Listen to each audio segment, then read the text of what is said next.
eclipse is certainly going to be an exciting moment for Central Texas. I mean, it's been well over a century, and that means a lot of people are going to make their way because the path of totality is going to be impressive for over 4 minutes across our area.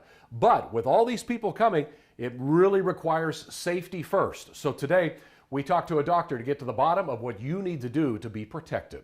And delighted to be joined by ophthalmologist Dr. Calvin Eshbaugh. Thank you so much for joining us. We have an eclipse coming up. This is a once-in-a-lifetime opportunity. Haven't seen something like this in this part since back in the 1800s, but of course, safety first. We're talking to you because the eyes can be the most dangerous situation here. What is the one thing we want to start looking out for right away when we're dealing with this eclipse? If you were to stare at the sun unprotected, you can get a specific burn on the retina which lines the back of the eye. The problem is that burn kills retinal cells, damages your vision.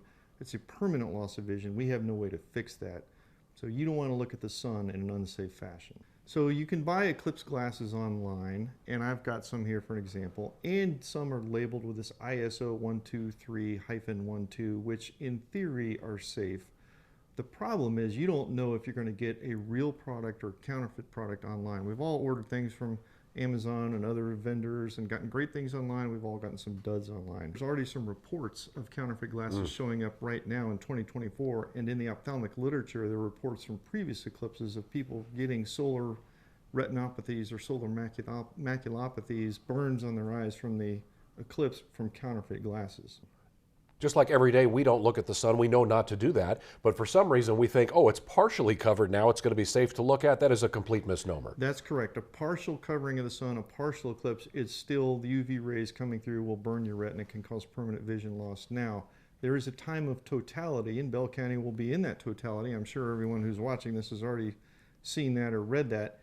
Theoretically, yes, in totality, you're protected. The problem is if you look a little too soon, or if you're still looking a little bit too late, you can get that damage.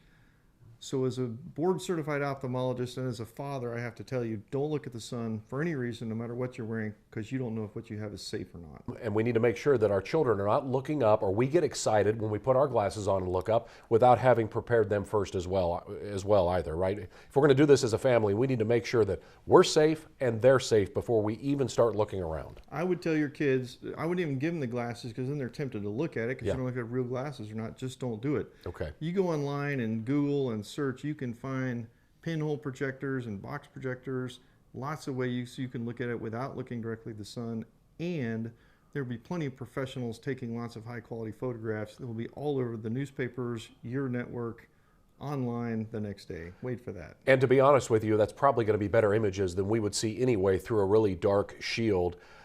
So maybe, like you said, even if you're going to have to just sneak a peek, just assume maybe your glasses aren't as good as they should be, and just everything in moderation. Just do it minimally, huh? Your glasses might be safe, your glasses might not be safe. Don't do it at all. Now let's talk about the pinholes and the creativeness. This is a lot of fun. A lot of teachers are turning this into an art class. This could be dovetailed with a science, but we can also learn about the human eye by realizing when we make these boxes as well. Talk about that a little bit. So the pinhole, when we were children in science classes, a lot of us made pinhole cameras. The concept is very much like if you need a pair of glasses, you don't have your glasses, but people will squint to look at something. You're creating your own pinhole there. So it's focusing light rays, peripheral light rays that get distorted, central light rays are more clear. And that's the exact same thing. You make a pinhole in a piece of paper, shine it on another piece of paper, and you can see the eclipse safely that way. Great idea. And for anybody who thinks this is a once-in-a-lifetime opportunity, I don't want to miss it, I don't want to see it, well, we're born with a once-in-a-lifetime opportunity with two good eyes.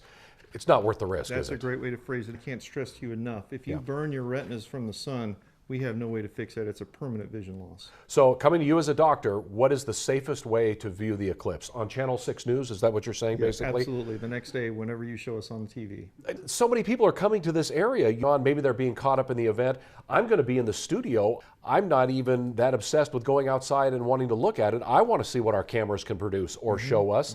Or maybe if you have your back turned, we might see some fun reflections on the ground as well, right? Absolutely. I personally took it as a vacation day. I'm going to be in my backyard and enjoy the eclipse, and I can enjoy the sun going down and seeing the effect of a sunset 360 degrees without looking at the sun. Like you just mentioned, you can look all around. There's a lot more to see than just staring at a bright sun that's being covered. Absolutely, just the effect of it becoming dark. for, it's a 3-hour event in totality Yeah. for about 3.5 minutes or so. That's a great effect to be outside and experience that and talk to your kids, teach them about what's happening with the sun and the moon. And interesting why the sun rises in the east and sets in the west, but the eclipse goes the other direction from west to east. So you can teach your kids why that is, the lining up of the sun and the moon, but don't look at the sun for any reason. I hate to even bring this up, but I've got you here, so it might be something to do. Let's say you're somebody who now isn't following our instructions, and they think they might have done some damage, or they might be seeing spottiness or something like that after this eclipse. What would you advise them to do immediately? Well, a central scotoma is a gap in your vision right there in the middle, and over the first couple of days, it will get a little bit better because the initial swelling will go away. But the cells that are lost there in the center are a permanent loss. You're welcome to come in. We're happy to see anybody anytime for any reason. Yeah. Examine your eyes, but I'm not going to have a whole lot to offer. And I know I'm being a buzzkill. I know I'm being no fun. But the reality is you were born with 2 eyes, and we can't fix them if you damage them with the sun. Okay, well, great advice. We want everybody to be careful out there. If you're going to leave our viewers with one thing, I know you've said a lot of good stuff, and I don't want to keep beating a drum here, but what's the one thing advice that you would give to our viewers since we're only moments away, a few days away from this wonderful event taking place? Sunglasses are definitively not good enough. The solar eclipse glasses you bought online may or may not be real, and I can't tell you if they are or not. It's not worth the risk. Don't look at the sun for any reason. All right, terrific. Thank you for your time today, Doctor. We want everybody to be safe and have a good event out there with friends and family, not from staring at the sun.